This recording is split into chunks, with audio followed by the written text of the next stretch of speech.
Welcome back to another episode from the Optimal Body Podcast. I'm Doc Jen. And I'm Dr. Dom. And today we're going to get a little personal. We're going to answer your questions. We're going to talk about us maybe a little bit, depending on the questions. We're just going to open up, and we love asking you questions. We ask them on Instagram, so we're going to have our phones here visible and then see what questions we answer.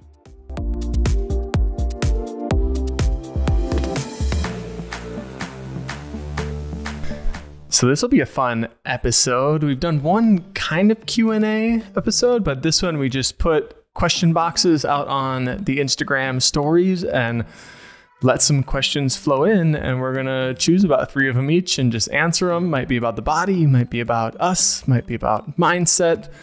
We'll see what comes at us. Did you get any interesting ones that you'd want to answer first? One that I did like, and I think a lot of people hear a lot of this kind of stuff, is ankle popping. Is it something to be concerned about? I think that's a good one because we've covered crepitus in the knees. So like that sound that you hear if you're squatting or lunging. So we've covered that in the knees. We've covered hip popping, but we haven't exactly covered ankle popping. Chronic ankle rolls has come out just recently. So that's one that we also have covered. But yeah, the specific noise, I don't know what it is about.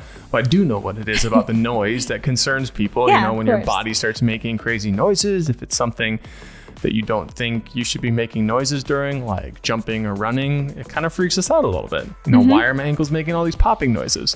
I think one of the first things that we need to ask ourselves is it painful? If so, how painful? Is it preventing me from doing that task or that activity because it's so uncomfortable or painful? Has it limited any of our ranges of motion? Does it seem like it is stopping any of our certain ranges? If all of those answers are no, and again, it might be a pretty benign or not a super significant popping noise. Again, our joints can make noises for any number of different reasons, and I don't even want to start naming all of the bones and tendons and ligaments down in the foot and ankle that could make certain little popping noises. Exactly. But if we're talking like directly in the ankle, and I do it a lot, like I'll wake up and I just like move my ankles and I'll get like some good pops.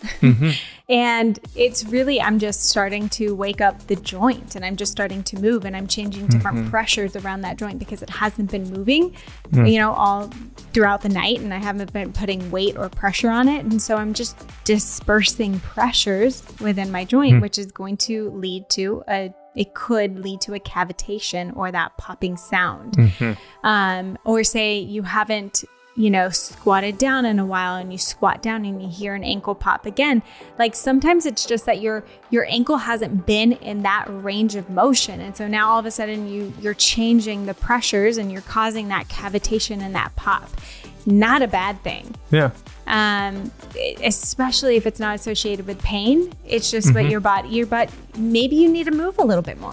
Maybe you need to stretch those ankles a little bit more. Maybe you need to strengthen those ankles a little bit more. Like how much have you been putting attention into those ankles, I will say, and do you need to increase that range of motion? When in the motion is the pop happening? You know, is it when you go in a certain direction to the end range of motion and then push a little extra? Is that when this noise is happening? Is it just happening every single step you take? You know, without fail, it clicks every time I step with my right foot. Yeah. So I would say if it's more so at the end range, it's like maybe we need to increase that ankle range of motion, and that's that strength at the end range. So how much are you holding into that end range of motion? Have you been stretching into that end range of motion? I mean, literally, guys, one of the easiest ways to do that is just like sitting in a squat all the way down and hanging onto something that you can hold on to. Main rules are if it's not painful, if it's not causing locking or clicking or any obstruction of the joint range of motion, probably not something to be super concerned about. Clicks and pops or things that are happening are not realigning bones and realigning structures. The joints aren't jumping back into place. Things like that aren't happening.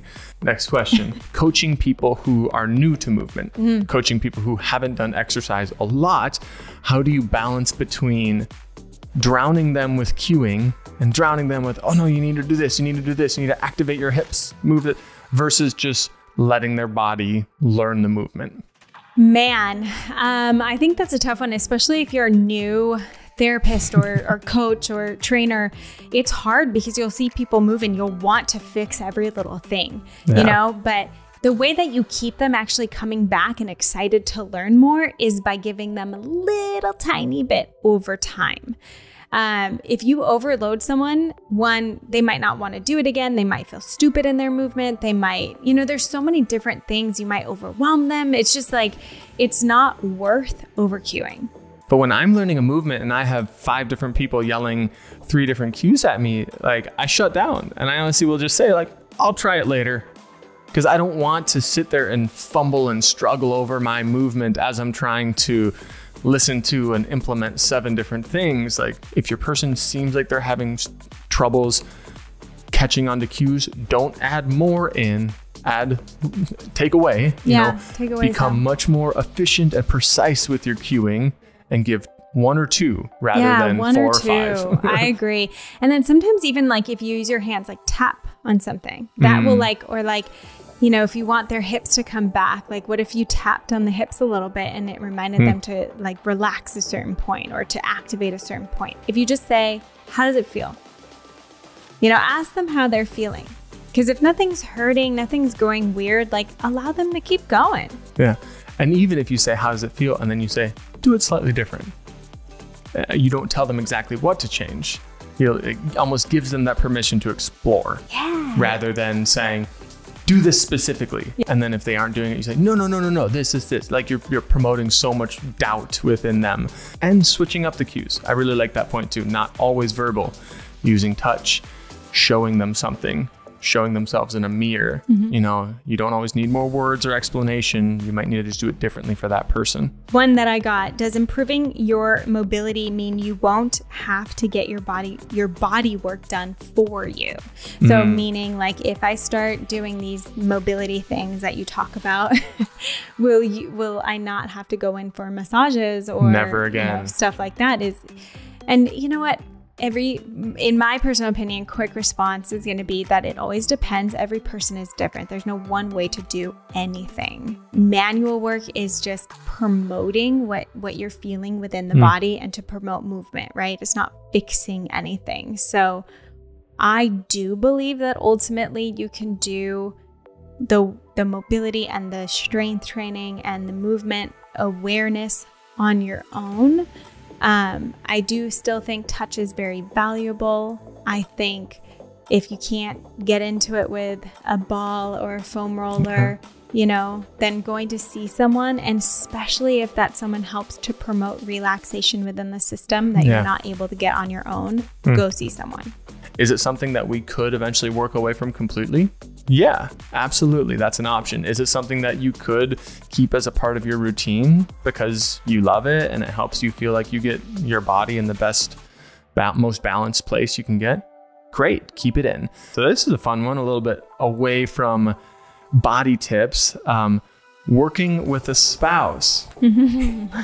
I'd like to break the stigma that couples shouldn't work together. So it sounds like this person is coming in with a little bit more of an agenda. They want to break the stigma that couples shouldn't work together. And I suppose they think that we might have something to say about that. Something or other. Don't do it. Rude. I'm right here. You want to go? You can start. I mean, I'll clean up. No, I think it's been absolutely super fun to be able to work with my partner, and absolutely super fab. I'm very grateful because it is something. Okay, one, I never thought that I would be with a physical therapist, and here we are, physical therapists together. It's just someone who gets it, someone who understands the work that I'm doing, what I want to be like creating in this world, and is only helping to bring that to fruition is absolutely amazing. And I will say that we work in different ways and we tackle different structures within the business. For me, it's just been all around valuable and connecting. So I love it. We do things differently and we even think through things differently. And the way that we think is very different in some regards, where when we talk through topics, we need to, we have this opportunity to bounce things off each other and learn from each other. And if we say something different than the other would, clarify and ask questions. And that just as a professional, as a PT, as a healthcare professional, like you should hope that you have somebody in your life that you can talk through topics and stuff on a weekly basis or more to challenge you in the way you think about certain things. So that's been super cool. And I just think it's only been able to add to the dynamic in how we work together in life, because it just forces you to learn more about the other person, how they work best. I mean, asking your spouse about their workday is one thing, but helping to be there to facilitate the best environment for them to work well, to be a part of that successful workday, that's a whole nother thing. Problem solving together on a daily basis. Totally. It just doesn't allow you to come home and complain about your boss or your coworker to your partner. That's one problem. I can't complain about my boss when I come home. No, you got to go to my else. Boss. Turning work off becomes a little bit more of a challenge for us. So it's like intentionally, what activities and things are we going to do together that we aren't allowed to talk about work, and we're not allowed to bring things up. So that, I will say, like, sometimes turning things off gets a little muddy, and we're still figuring out the quote unquote balance of that. You plan the intentional personal time around when you're working, even if you do like to sometimes work later or bring up work discussions later on in the day. Last question. So I'm going to kind of group a bunch of questions that I got together because I got a lot on, and I know that I have a lot of my women following me. Thank you. So I got a lot of questions on pelvic floor, pelvic health, how to know what you're trying to do with your pelvic floor, and then diastasis recti as well. So these were you're not alone. First of all, I will say it is so common, right? It's something that a lot of women are going through with understanding the pelvic floor, and whether it's urinary incontinence, pain with sex, a lot of these different issues. So there's help. If you can look in your network or Google pelvic floor physical therapy near you. Also looking on the website pelvicguru.com, I think provides local, you can look up in your area, local pelvic floor therapists, just going to see someone at least once just to get an idea, because there's no one perfect activation, one perfect stretch, one perfect thing. You might need relaxation, you might need coordination, you might need so many different things. So working with someone in person is 100% going to be best. First step is just being open and willing to start the conversation. And it's exciting that we're doing that a lot more in healthcare these days. Feeling like you need to go to the bathroom when you're jump roping or working out is common, but doesn't have to be normal. It is not a normal occurrence after every pregnancy or without even being pregnant, right? So meet with a good physical therapist, pelvic floor therapist.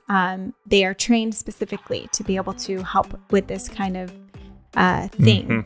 Who are other pelvic health PTs online that we follow that would be helpful to take a look at? Mothers in Motion. Carrie Pagliano. Yep, she's somebody who's always been a mentor of mine, and she does this thing, Mythbuster Monday, and I love it, where she puts up some sort of myth. Like you said, it's normal to leak when I jump rope. Yeah. It's the things that are common, not normal. And so she has a lot of these things on her page where she just busts myths that you might read one and be like, hey, that's me.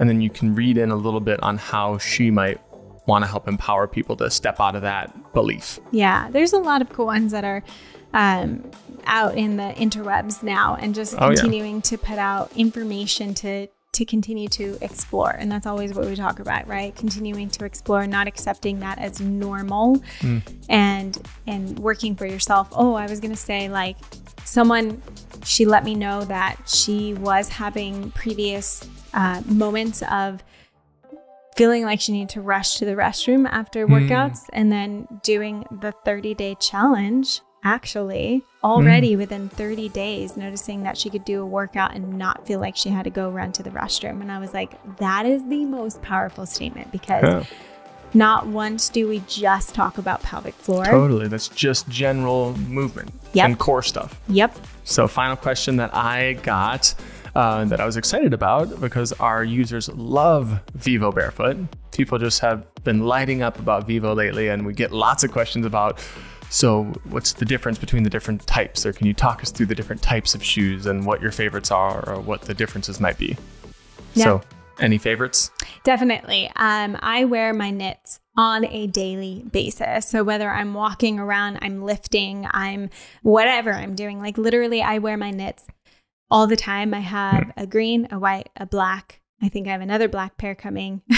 So I go down half a size. I do a size 6 for my knits, but everything else in Vivo, I go up. I go to a size 7. The knit and just the normal Primus Light, they have this wide, thin, and flexible profile. And that's like what all Vivos make their hallmark on. They're wide, so it has space for your toes. They're thin, so that your foot can still feel the floor and connect with the floor using your proprioception. Woo. And they're flexible so that our toes and our foot can actually move through the ranges that we're supposed to. Tracker Forest, if you're doing more like intense hiking, so like you're really going into some just more that one could go strenuous backpacking hikes. with you. Yeah, like exactly. That one you could be going on 14, 15 mile backpacks. Yep. And the thing that I love about that one is, yes, it still has a bottom you can feel the ground through, but they've gone really aggressive with the hiking bottom. So it actually really has good grip on it.